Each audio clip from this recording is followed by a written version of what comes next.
நாமம் மகிமைப்படுவதாக. ஆண்டவருடைய திருநாமத்தினாலே அநேகம் பேருக்கு ஆண்டவர் நல்ல சுகத்தை கொடுத்து பலனை கொடுத்து காத்து வருகிறார், அற்புதங்களை செய்கிறார். அவராலே, அவருடைய கைகளினாலே, அவருடைய நாமத்தினாலே அற்புதங்களை ஆண்டவர் செய்கிறார். யூடியூப் மூலமாக வீடுகளிலே இருந்து கர்த்தருடைய வார்த்தையை கேட்கிறவர்கள், ஆண்டவருடைய வார்த்தையை கேட்கிறவர்கள் மற்றும் பல இடங்களிலிருந்தும் வெளியூர்களிலிருந்தும் ஆண்டவருடைய வார்த்தையை கேட்கிற உங்களை ஆண்டவர் ஆசீர்வதித்து அற்புதமாக சுகம் கொடுப்பாராக. வெளியூரிலிருந்து பார்க்கிறவர்கள் இந்த ஃபோனுக்கு நீங்கள் ஃபோன் செய்து ஜெபம் பண்ணலாம். உங்கள் ஜெப குறிப்புகளை நீங்கள் அனுப்பலாம். அது மாத்திரமல்ல, ஆண்டவர் உங்களுக்கு செய்திருக்கிற அற்புதங்களையும் நீங்கள் எங்களுக்கு தெரியப்படுத்தலாம். ஆண்டவருடைய வார்த்தையை நாம் கேட்கப் போகிறோம். பிலிப்பியர் 4ஆம் அதிகாரம் 4ஆம் வசனத்தை வாசிக்க கேட்போம். கர்த்தருக்குள் எப்பொழுதும் சந்தோஷமாய் இருங்கள். கர்த்தருக்குள் எப்பொழுதும் சந்தோஷமாய் இருங்கள். சந்தோஷமாய் இருங்கள் என்று மறுபடியும் சொல்லுகிறேன். சந்தோஷமாக இருங்கள் என்று மறுபடியும் உங்களுக்கு சொல்லுகிறேன். கர்த்தருக்குள் எப்பொழுதும் சந்தோஷமாயிருங்கள். சந்தோஷமாயிருங்கள் என்று மறுபடியும் நான் உங்களுக்கு சொல்லுகிறேன். சந்தோஷம் என்பது ஆண்டவர் நமக்கு கொடுக்கிற ஒரு ஆசீர்வாதம். உலகத்திலே பணத்தின் மூலமாக சந்தோஷம் வருகிறதில்லை. அல்லாவிட்டால் சந்தோஷமாக நடிக்கிறவர்கள் ஏராளமான பேர் உண்டு.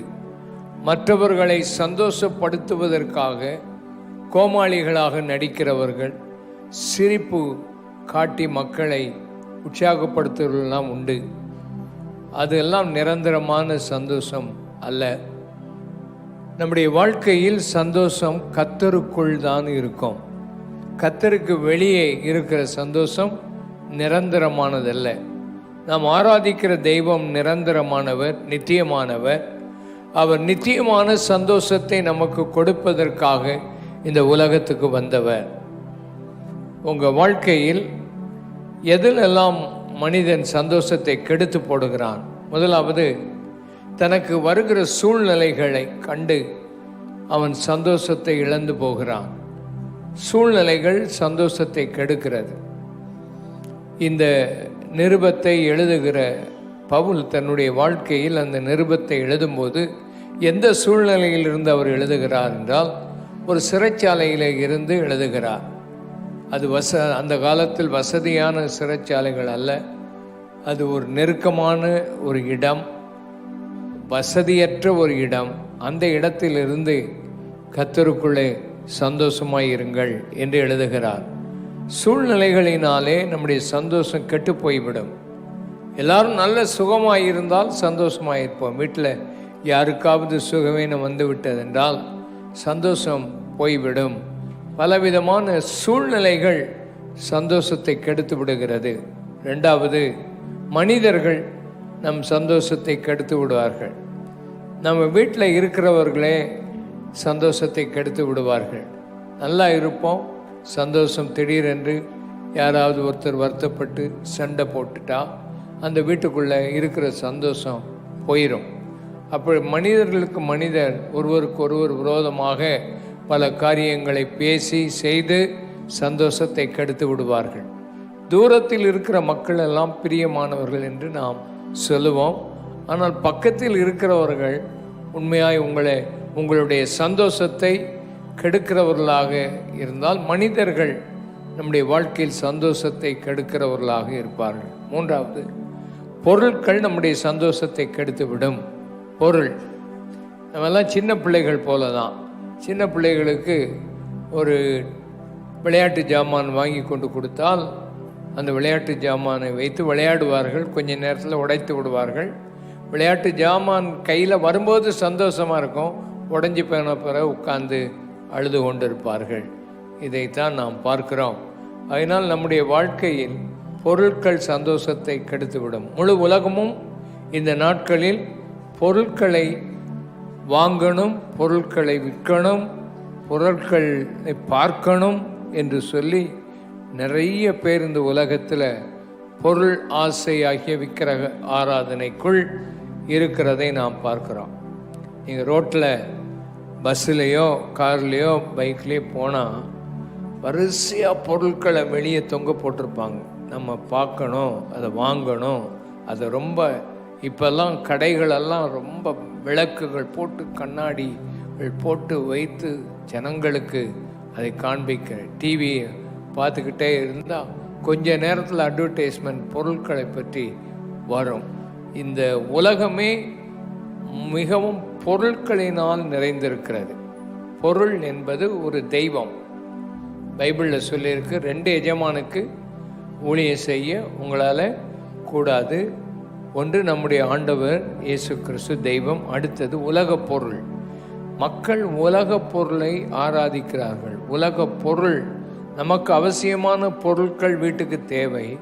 அவசியமற்ற பொருட்கள் ஏராளம் வாங்கி வீட்டில் வைத்து விடுவோம். கடனுக்கு வாங்கி பொருட்களை வைத்து ஆராதிப்போம். இப்படிப்பட்ட காரியங்களிலே மக்கள் ஏராளம், அவர்களுடைய மனது கெட்டு போயிருக்கிறது. நம்ம உலகத்தில் ஒன்றும் கொண்டு வந்ததில்லை, ஒன்றும் கொண்டு போகிறதும் இல்லை. அப்படி தானே நமக்கு அப்படி தானே இருக்குது. உலகத்தில் பிறக்கும்போது யாராவது பீரோ, கட்டில், நகை இதோட பிறந்தாங்களா? ஒருத்தரும் பிறக்கலை. நீங்கள் பிறந்த போது நிர்வாணமாக தான் பிறந்தீங்க. நீங்கள் சாகும்போது உங்களை நகை நட்டோட தங்கம், அதை கோல்டு போட்டு அனுப்புவாங்களா? இல்லை. கோல்டு போட்டு அனுப்புனா ராத்திரியே குழி தோண்டிடுவான் திருடன். அதனால் நம்ம வாழ்க்கையில் இதெல்லாம் போட்டு அடக்கம் பண்ண மாட்டார்கள். பொருள், எந்த பொருளும் அவங்க கூட வராது, எந்த பணமும் அவங்க கூட வராது, எந்த சொத்தும் அவங்க கூட வராது. நீ ஏகப்பட்ட சொத்து இந்த பூமியில் வாங்கி போட்டிருக்கலாம், கடைசியில் உனக்கு 6 அடி நிலம், அது கூட இப்போ கிடைக்க மாட்டேங்குது. அந்த அளவுக்கு தான் உலகம் இருக்குது. ஆகினால இந்த உலகத்தை விட்டு போகும்போது நம்ம கொண்டு போகிறதில்ல. ஆனால் அதுக்காக தான் மனுஷன் வாழ்நாளெல்லாம் 80 வருஷம் 100 வருஷம் உழைக்கிறான். கடைசியில் ஒன்றுமில்லாமல் போய்விடுகிறது. உன் சந்தோஷம் இந்த உலக பொருட்களினால் வருகிறது இல்லை. பெரிய வீடு கட்டிட்டா சந்தோஷமாக இருக்குன்னு நினைக்கிறியா? வீடு கட்டின ஆட்கள்கிட்டலாம் போய் கேட்டு பாருங்க. இருக்கிற ஒரு சின்ன வீட்டில் இருக்கிற சந்தோஷம் கூட அந்த பெரிய மாளிகையில் இருக்கிறவங்களுக்கு இருக்காது. ஏன்னா அதை தொடச்சி அதை சுத்தம் பண்ணி அதை பார்க்குறதுலே அதில் நேரம் போயிடும். வாழ்க்கையில் குடும்பத்தில் சந்தோஷம் இல்லாமல் இருக்கிறதை பார்க்கிறாய். கடைசியில் உன் வாழ்க்கையில் சந்தோஷம் ஒன்று கெடுக்கிறது உன் வாழ்க்கையில் இருக்கிற கவலை. இந்த கவலை உன் சந்தோஷத்தை கெடுத்துரும். பைபிளில் சொல்லியிருக்கு, கவலைப்படாதுங்க, எதை குறித்தும் கவலைப்படாது. உன் கவலை உன்னை ஒடுக்கிவிடும், உனக்கு வியாதியை கொண்டு வரும். கவலைப்படாமல் இரு. கர்த்தர் மேல் உன் பாரத்தை வைத்து விடு, அவர் உன்னை ஆதரிப்பார். நீதிமானை ஒருபோதும் தள்ளாட ஒட்டார். உன்னை காக்கிறவர் உறங்கார். அவர் மேலே உன் பாரத்தை வைத்து விடு. கர்த்தர் உன்னை நிச்சயம் ஆசீர்வதிக்கிறதை காண முடியும். அதனால் உன் வாழ்க்கையில் சந்தோஷத்தை கெடுக்கிற அநேக காரியங்கள் உன் வாழ்க்கையில் இருக்க வேண்டாம். இயேசு இந்த உலகத்தில் வந்தபோது என்ன சொன்னார்? லூக்கா 2ஆம் அதிகாரம் 10-11 வசனத்தை வாசிப்போம். தேவதூதன் அவர்களை நோக்கி பயப்படாதிருங்கள், இதோ எல்லா ஜனத்திற்கும் மிகுந்த சந்தோஷத்தை உண்டாக்கும் நற்செய்தியை உங்களுக்கு அறிவிக்கிறேன். இன்று கர்த்தராகிய கிறிஸ்து என்னும் இரட்சகர் உங்களுக்கு தாவீதின் ஊரில் பிறந்திருக்கிறார். இயேசு இந்த உலகத்தில் பிறந்த போது தேவதூதர்கள் தோன்றி சொன்னார்கள், இதோ எல்லா ஜனத்துக்கும் மிகுந்த சந்தோஷத்தை உண்டாக்கும் நற்செய்தி. இயேசு இந்த உலகத்தில் பிறந்தது எல்லா ஜனத்துக்கும் மிகுந்த சந்தோஷம். காரணம், அவர் இரட்சகராக பிறந்தார். இந்த உலகத்திலே சந்தோஷம், நிரந்தரமான சந்தோஷம் உங்கள் வாழ்க்கையில் வரணும்னு சொன்னால் உங்கள் வாழ்க்கையில் இரட்சகராக இயேசு இருக்கிறாரா? அவர் இரட்சகராக பிறந்தார் என்றால் அவர் எதற்காக பிறந்தார்? சர்வலோகத்தின் பாவத்தையும் அவர் தன்மேலே சுமந்து விட்டார். நாம் அடைய வேண்டிய தண்டனைகளெல்லாம் அவர் தன்மேலே ஏற்றுக்கொண்டார். உன் பாரத்தையெல்லாம் அவர் மேலே ஏற்றுக்கொண்டார். அதை விசுவாசித்தால், அந்த இரட்சகரை நீ ஏற்றுக்கொண்டால் வாழ்க்கையில் சந்தோஷமாக இருக்கும். என் வாழ்க்கையில் நான் பார்த்துருக்கிறேன். சிறு வயசுலேருந்து வளர்க்கப்பட்டு நான் வந்தபோது என் வாழ்க்கையில் நிம்மதி இல்லை, சந்தோஷமே இல்லை. ஒரு நாள் இந்த ஆண்டவரை ஒரு கூட்டத்துக்கு வந்தபோது, ஏற்றுக்கொண்ட போது என் மேலே இருந்த பாரமெல்லாம் இறங்கி போயிட்டு எனக்கு உள்ளே ஒரு பெரிய சந்தோஷத்தை ஆண்டவர் எனக்கு கொடுத்தார். உங்கள் வாழ்க்கையிலேயும் இந்த சந்தோஷத்தை நீங்கள் அடைய வேண்டும். இந்த சந்தோஷம் உங்களுக்குள் வரும். எப்பொழுது வரும்? உங்கள் பாவங்களையெல்லாம் ஆண்டவர் சுமந்து விட்டார், அதை அவர் மன்னித்து விட்டார் என்று சொல்லி அவரை ஏற்றுக்கொண்டு உங்கள் பாவங்கள் எல்லாம் மன்னிக்கப்படும் போது ஒரு பெரிய சந்தோஷம், ஒரு நிம்மதி உங்கள் வாழ்க்கையில் வர்றதை காண முடியும். லூக்கா 15ஆம் அதிகாரம் 7ஆம் வசனத்தை நாம் வாசிப்போம். அதுபோல மனம் திரும்ப அவசியம் இல்லாத 99 நீதிமான்களை குறித்து சந்தோஷம் உண்டாகிறதை பார்க்கிறோம். மனம் திரும்புகிற ஒரே பாவியின் நிமித்தம் பரலோகத்தில் மிகுந்த சந்தோஷம் உண்டாயிருக்கும் என்று உங்களுக்கு சொல்லுகிறேன். பரலோகத்தில் பெரிய சந்தோஷம் என்ன அப்படின்னா, ஒரு பாவி மனம் திரும்புவது. பாவத்திலே மக்கள் வாழுகிறதை பார்க்கிறோம். பாவம் என்று சொல்லும்போது அநீதி எல்லாம் பாவம், விசுவாசம் இல்லாமல் செய்கிறதெல்லாம் பாவம் என்று சொல்லப்பட்டிருக்கிறது. பாவத்தில் உலகத்துள்ள மக்கள் வாழுகிறதை பார்க்கிறோம். நிறைய தவறுகள் இருக்கிறது. பொய் சொல்லுகிறோம், கோபப்படுகிறோம், எரிச்சல் அடைகிறோம், பொறாமைப்படுகிறோம், பெருமை வருகிறது. உலகத்தில் பலவிதமான காரியங்களை பற்றி பெருமை பாராட்டி மக்கள் எல்லாவற்றையும் இழந்து போகிறதை பார்க்கிறோம். சந்தோஷம் போயிடும். உன் வாழ்க்கையில் மனம் திரும்பிட்டா, அந்த மாதிரி பாவங்களை நான் செய்ய மாட்டேன் என்று சொல்லி உன் மனம் திரும்பணும். இந்த பாவங்களையெல்லாம் விட்டுவிட வேண்டும். மனம் திரும்பணும். உன் மனசு பலவிதமான பாவத்தினால் நிறைந்திருக்கிறது. அதை விட்டு நீ மனம் திரும்பினா பரலோகமே சந்தோஷப்படுது. ஒரு ஆடு தொலைந்து போயிட்டு, 100 ஆடு இருக்கிறது, ஒரு ஆடு தொலைஞ்சு போயிட்டு, அந்த ஆட்டை கண்டுபிடிச்சு அந்த மேய்ப்பன் கொண்டு வரும்போது தோளில் சுமந்து சந்தோஷத்தோடு கொண்டு வந்து பக்கத்து வீட்டுக்காரங்களெல்லாம் கூப்பிட்டு, என் ஆடு கிடைத்து விட்டது, என் கூட சந்தோஷப்படுங்கள் என்று சொல்லுகிறான். இந்த உலகத்தில் மக்கள் சீர்கட்டு போயிருக்கிறார்கள். அவர்கள் ஆண்டவர் அண்டை திரும்பும்போது பரலோகம் மிகுந்த சந்தோஷம். காரணம், அவன் நரகத்துக்கு தப்பி நல்ல இடத்துக்கு வரும்போது பரலோகம் சந்தோஷப்படுது. 10 காசு இருக்குது, 10 காசில் 1 தொலைஞ்சு போச்சு, 1 தானே தொலைஞ்சிச்சு, மற்ற 9 இருக்குது என்று அல்ல. அந்த 1 காசு அதை தேடி கண்டுபிடிச்சா சந்தோஷம் எல்லாருக்கும் வருது. பரலோகத்தில் தூதர்கள் சந்தோஷப்படுகிறார் என்று அந்த இடத்துல எழுதி இருக்கிறது. பரலோகத்தில் கோடி கோடியான தூதர்கள் இருக்கிறாங்க. அவங்களுக்கெல்லாம் என்ன சந்தோஷம்? ஒரு பாவி பூமியில் மனம் திரும்பினா பரலோகத்தில் சந்தோஷம். ஒரு மந்திரவாதி என்னை பார்த்து சொன்னார், ஐயா, இந்த உலகத்தில் ஒரு பாவி மரித்தான்னா பிசாசுகளுக்கெல்லாம் கொண்டாட்டம், பிசாசுகளுக்கெல்லாம் கொண்டாட்டமாக இருக்குது, நான் பார்த்துருக்கிறேன். ஆனால் ஒரு மனிதன் ரட்சிக்கப்பட்டா பரலோக சந்தோஷம், தூதர்கள்லாம் சந்தோஷப்படுறாங்க. சில பாவிகள் மரிக்கும்போது நீங்கள் பார்க்கலாம், கொட்டடிச்சு ஆடி குடிச்சு ஆடிக்கிட்டே போவான். ஒரு ஆள் இறந்துருக்கு, இப்படி குதித்து ஆடிக்கிட்டு போகிறான்னா அதுனா அர்த்தம் என்ன? ஒரு அழுதுகிட்டுல போனோம், ஒரு மனுஷனை பார்க்க மாட்டோமா? என்ன கொட்டடிச்சு எல்லாம் குடிச்சு ஆடிக்கிட்டே போனால் அர்த்தம் என்ன? இந்த மாதிரி தான் பிசாசு இந்த உலகத்தில் ஒரு பாவி மரிக்கும் போது சந்தோஷப்படுறான். ஆனால் ஒரு பாவி ரட்சிக்கப்பட்டா பரலோகமே, தூதர்களே சந்தோஷப்படுறாங்க.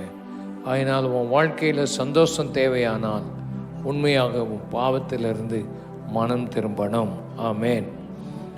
வெளிப்படுத்தல் 12ஆம் அதிகாரம் 12ஆம் வசனம் வாசிப்போம். ஆகையால் பரலோகங்களே, பரலோகங்களே, அவைகளில் வாசமாய் இருக்கிறவர்களே, வாசமாய் இருக்கிறவர்களே, களி கூறுங்கள். களி கூறுங்கள். போதும். பரலோகங்களே, அதில் வாசமாய் இருக்கிறவர்களே, நீங்கள் களி கூறுங்கள். அதுக்கு முந்தின வசனத்தை நீங்கள் வாசித்தால் ஏன் அவர்கள் களி கூறுகிறார்கள் என்று எழுதப்பட்டிருக்கிறது. அந்த இடத்தில் பிசாசானவனை அவர்கள் ஜெயித்தார்கள்.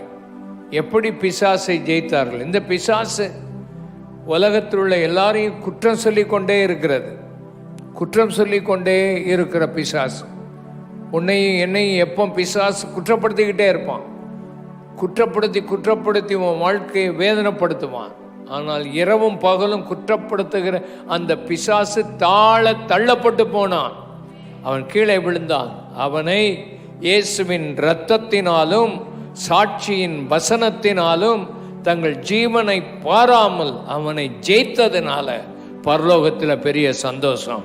கைகளை உயர்த்தி, உனக்கு விரோதமா, உன் குடும்பத்துக்கு விரோதமா, உனக்கு விரோதமா குற்றப்படுத்தி உன்னை வேதனைப்படுத்தி உன்னை பயங்கரமான பல காரியங்களினால உன்னை வேதனைப்படுத்துகிற அந்த பிசாசு தாழ தள்ளப்பட்டு போனான். சர்வ வல்லமையுள்ளவருடைய ஆளுகை வருகிறது. அப்பொழுது பரலோகமே களி கூறுகிறது என்றால் பிசாசு தோற்கடிக்கப்பட்டான். உன் வாழ்க்கையில் உனக்கு வியாதியை கொண்டு வந்து உன்னை மோசம் போக்குகிற, உன் குடும்பத்தை கெடுக்க நினைக்கிற, உன் வாழ்க்கையை அழிக்க நினைக்கிற பிசாசு தள்ளப்பட்டு போகிறான். ஹல்லேலூயா. ஆண்டவர் உனக்கு ஒரு விடுதலை தர. 2 கைகளை நல்லா உயர்த்தி சந்தோஷமாய் இருங்கள். உங்கள் வாழ்க்கையில் மன அழுத்தத்தினாலும் மன பாரத்தினாலும் பலவிதமான வியாதியின் கொடுமைகளினாலும் வேதனைப்பட்டு உன் வாழ்க்கையில் பலவிதமாய் அலக்களிக்கப்படுகிற உன்னை இன்றைக்கு ஆண்டவர் விடுதலை ஆக்குகிறார். ஹல்லேலூயா. உனக்கு விரோதமாய் எழும்புகிற பிசாசு தாழ தள்ளப்பட்டு போகிறான். அவனை ஜெயிக்க முடியும். அவனால் உனக்கு ஒன்றும் செய்ய முடியாது. ஆயினால் பரலோகமே களி கூறுகிறது. நாமும் சந்தோஷமாய் இருக்கணும். உன் வாழ்க்கையில் ஆண்டவர் பெரிய காரியங்களை செய்கிறார். கைவைத்து அந்த ஆண்டவருடைய பிரசன்னம், அந்த பிரசன்னம், அந்த உன் வீட்டுக்கு விரோதமாக இருக்க அந்த பிசாசு, உன் வீட்டுக்குள்ள பலவிதமான போராட்டங்களை கொண்டு வருகிற அந்த பிசாசு தவறான எண்ணங்களையும் சந்தேகங்களையும் பயங்களையும் கொடுத்து உன்னை கொல்ல வருகிற பிசாசை நீ வெட்கப்பட்டு போவாயா? இயேசுவின் நாமத்தினாலே, இயேசுவின் நாமத்தினாலே நல்ல வாயை திறந்து ஜெபம். இயேசுவின் நாமத்தினாலே தாழ தள்ளப்பட்டு போன பிசாசு ஓ ராகா ஷாலபா. ஆண்டவருடைய ஒரு வல்லமை, சிலுவையில் அவர் சிந்தின இரத்தம், சிலுவையில் அவர் பட்ட காயங்கள், அவர் பட்ட வேதனைகள் சாத்தானுடைய தலையை நசுக்கிட்டு சாத்தானுடைய கிரியைகளை அழித்திருக்கிறது. கர்த்தர் உன்னை விடுதலை ஆக்குகிறார். கர்த்தருடைய கரம் கூட இருப்பதாக. ஆமென். வெளிப்படுத்தல் 18:20 வாசிப்போம். வெளிப்படுத்தல் 18:20. பரலோகமே, பரலோகமே, பரிசுத்தவான்களாகிய அப்போஸ்தலர்களே, அப்போஸ்தலர்களே, தீர்க்கதரிசிகளே, அவளை குறித்து களி கூறுங்கள், அவளை குறித்து களி கூறுங்கள். உங்கள் நிமித்தம் தேவன் அவளை நியாயம் தீர்த்தாரே, தேவன் அவளை நியாயம் தீர்த்தாரே என்று தூதன் சொன்னான். அப்போஸ்தலர்களே, தீர்க்கதரிசிகளே, பரிசுத்தவான்களே, நீங்கள் களி கூறுங்கள். காரணம், இந்த உலகத்தில் இருக்கிற வியாபாரம், பாபிலோன் என்று சொன்னால் உலகம், பாபிலோன் என்று சொன்னால் இந்த உலகத்தின் பொருட்கள். நீங்கள் பார்க்குறீங்கள, இந்த உலகத்தில் இருக்க பொருட்கள், இந்த உலகத்தில் இருக்கிற சொத்துக்கள், இந்த உலகத்தில் இருக்கிற பெரிய பெரிய பணம், பதவி, இது எல்லாமே ஒரு நாளில் அழிந்து போகும். அவைகளை ஆண்டவர் அழித்து போடுவார். அப்போ சில தீர்க்கதரிசிகள், பரிசுத்தவான்கள், அவங்க எல்லாம் களி கூறுகிற ஒரு நாள் இருக்கிறது.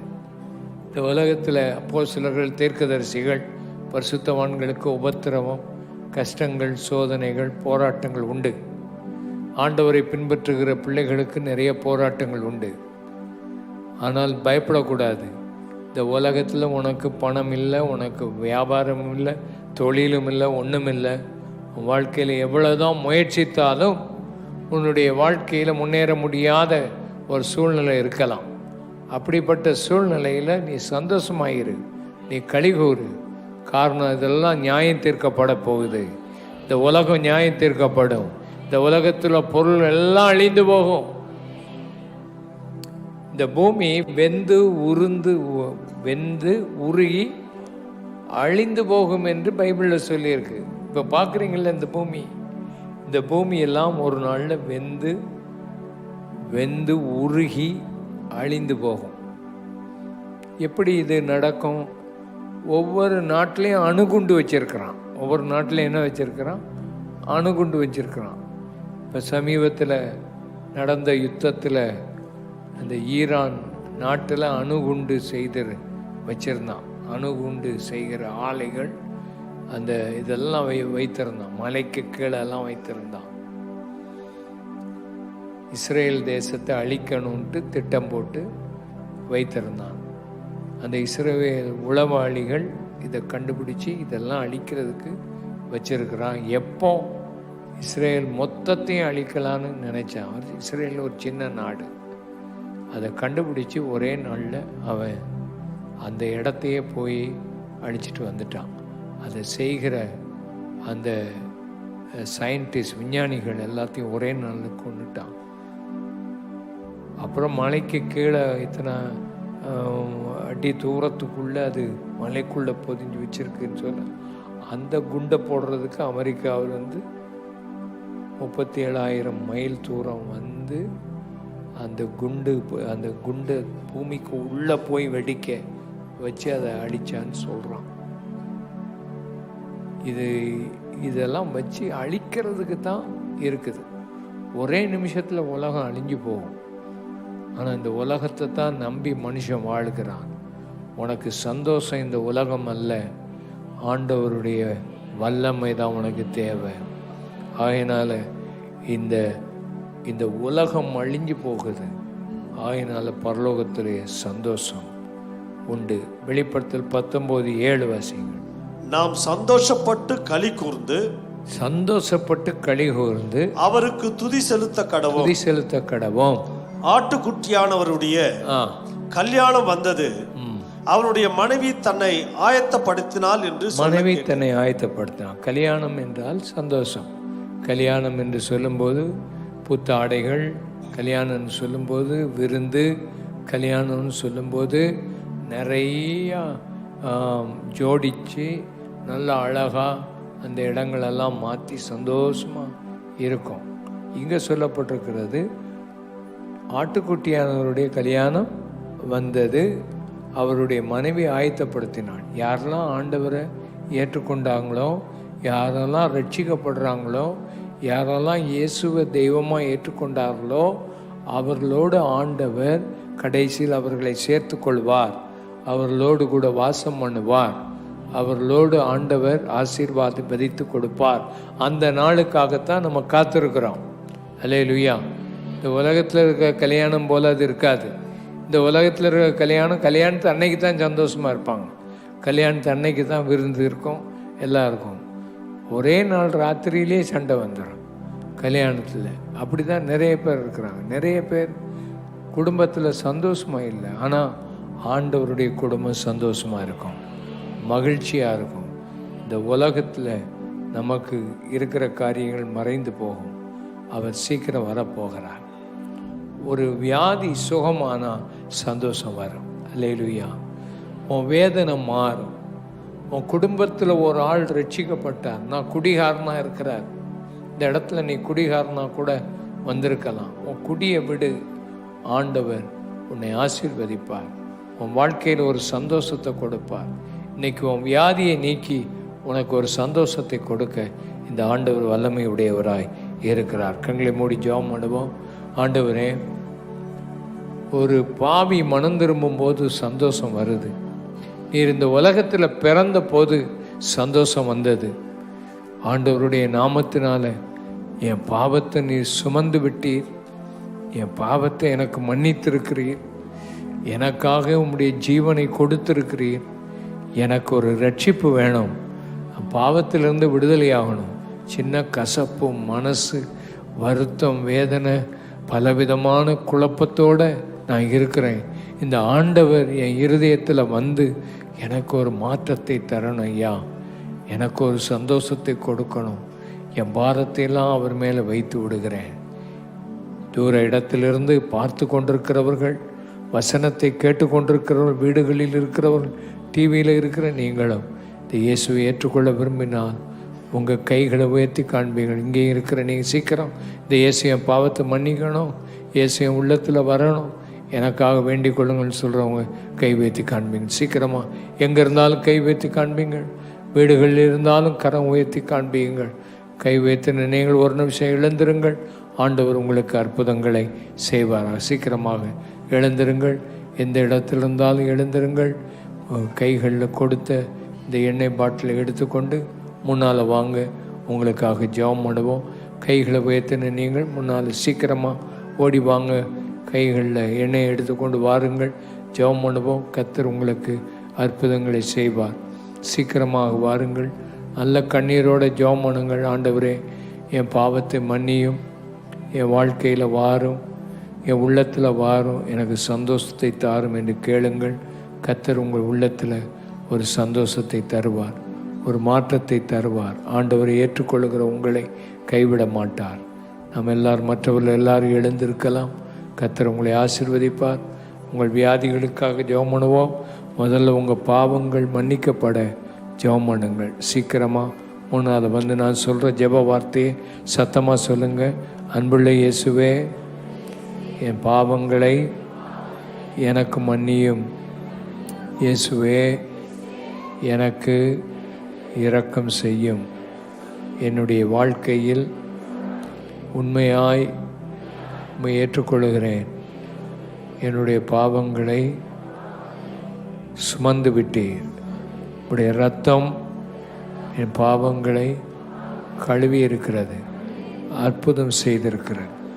இயேசுவே, என் வீட்டுக்கு வாரும், என்னை மாற்றிவிடும், என் வாழ்க்கை மாறட்டும், மனம் திரும்புகிறேன், என்னை ஆசீர்வதியும்.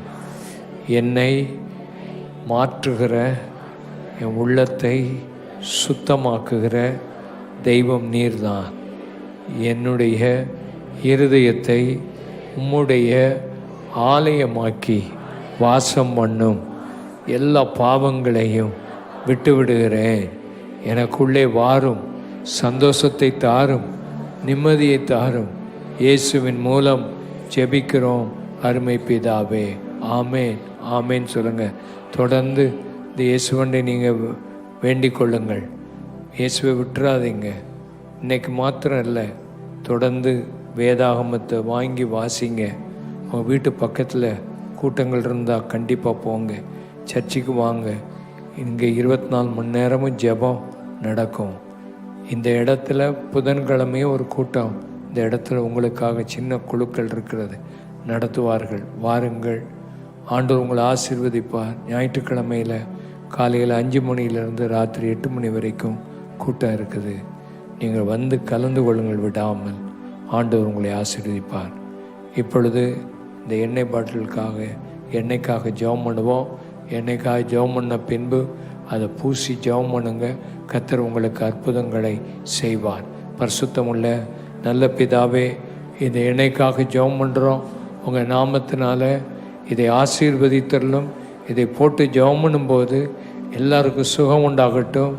ஆண்டவருடைய நாமத்தினால குழந்தை பாக்கியம் உண்டாகட்டும்.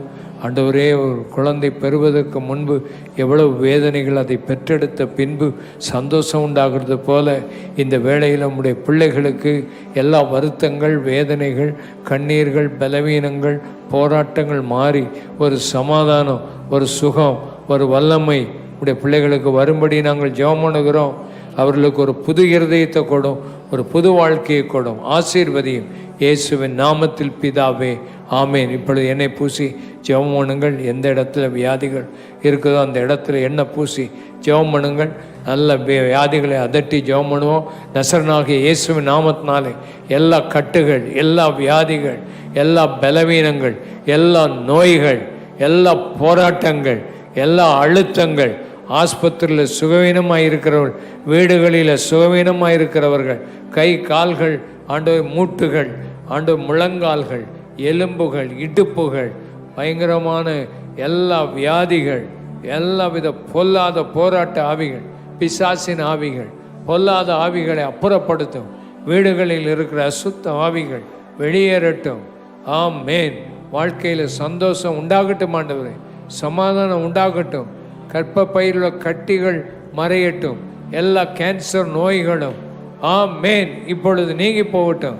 கேன்சருடைய அறிகுறியே இல்லாமல் முற்றிலும் ஆண்டவரே அந்த கிருமிகள் எல்லாம் அழிந்து போனதற்காக ஸ்தோத்திரம். கழுத்து நரம்புகளை பலப்படுத்தும், முதுகு எலும்புகளை பலப்படுத்தும் ஆண்டவரே. எல்லா ஈரல்கள் சம்பந்தமான நோய்கள் சுகமாகட்டும். இரத்த சம்பந்தமான நோய்கள் இன்றைக்கு சுகமாகிறது. அதற்காக உமக்கு ஸ்தோத்திரம். உங்கள் நாமத்தினாலே அதிசயங்களை செய்ய பண்ணுகிறீர். அதற்காக உம்மை துதிக்கிறோம். தோத்திரம் ஆண்டவரே. வல்லமையுள்ள கர்த்தர் தம்முடைய நாமத்தை மைமைப்படுத்தணும். அதிகமான கிருபையை கொடும். தேவ ஆவியானோர் கூட இருந்து வல்லமையோடு நம்முடைய பிள்ளைகள் ஒவ்வொருவரையும் தொட்டருளும். எல்லா நோய்களையும் நீர் மாற்றிவிடும் ஆண்டவரே. அற்புதமும் அடையாளமும் தொடர்ந்து நடக்கட்டும். நம்முடைய நாமத்தை மைமைப்படுத்தும் ஆண்டவரே. கிட்னி சம்பந்தமான நோய்கள் சுகமாகட்டும் இயேசுவின் நாமத்தினாலே.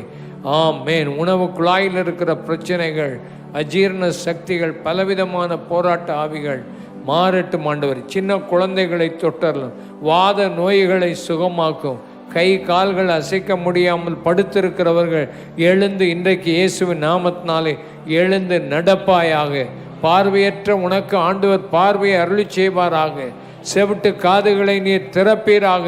அடைக்கப்பட்ட செவிட்டு காதுகள் திறக்கப்படும்படி நாங்கள் ஜெபிக்கிறோம் இயேசுவின் நாமத்தினாலே. காதுகளில் இருக்கிற பிரச்சனையை மாற்றிவிடும். மூளை கட்டிகள் மறைந்து போகட்டும் ஆண்டவரே. மயக்க நிலைமையில் இருக்கிற பிள்ளைகளை தொட்டு சுகமாக்கும் ஆண்டவரே. ஒவ்வொரு வீட்டிலும் ஒவ்வொரு பிரச்சனைகள் இருக்கிறது. அந்த பிரச்சனைகளை மாற்றி சுகமாக்கும்.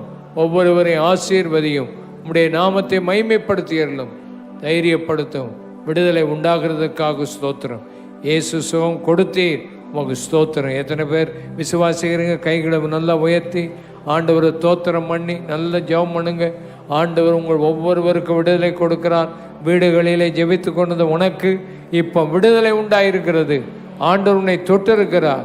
ஒரு பெரிய சமாதானம் இருதயத்தில் உண்டாயிருக்கிறது. நீ அசைக்க முடியாத கைகள் கால்கள் இருந்து அசைத்து பார். எல்லா பலவீனம் மாறி இருக்கும். சோதித்து பார். உனக்கு ஆண்டவர் பூர்ண சுகத்தை கொடுத்து விடுதலை கொடுத்திருக்கிறார்.